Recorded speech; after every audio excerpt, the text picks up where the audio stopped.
नाशिक शहरासह जिल्ह्यामध्ये सुरू असलेल्या संततधार पावसामुळे धरणांच्या पाणीसाठ्यामध्ये वाढ होताना आपल्याला बघायला मिळते।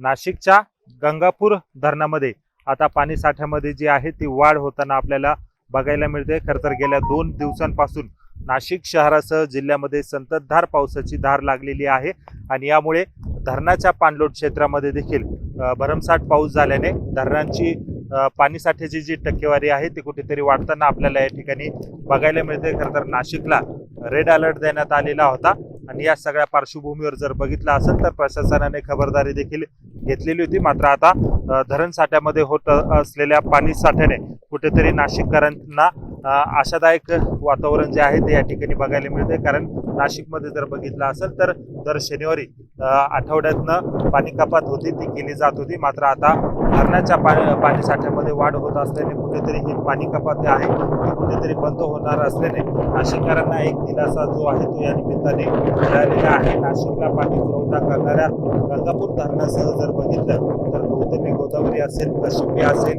गिरणा धरण असेल, दारणा धरण असेल, बाहुली धरण असेल, अशा अनेक धरणांमध्ये पाणी साठ्यामध्ये वाढ होताना आपल्याला बघायला मिळते आणि एकूणच हे चित्र जे आहे ते आशादायक आहे आणि यामुळे खरं तर नाशिककरांच्या पाणी कपातीचं जे संकट आहे ते कुठे तरी दूर होणार आहे। त्यामुळे आता धरणातल्या पाणी साठ्यामध्ये वाढ होताना आपल्याला बघायला मिळते। गंगापूर धरणाच्या पाणलोट क्षेत्रामध्ये संततधार पावसामुळे ही पाण्याची जी आकडेवारी आहे ती वाढताना दिसून येते।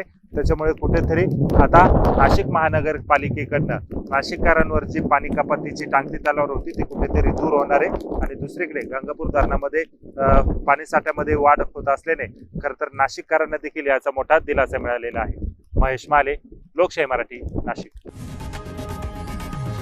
लोकशाही मराठी ऐका, पहा, जागरूक रहा।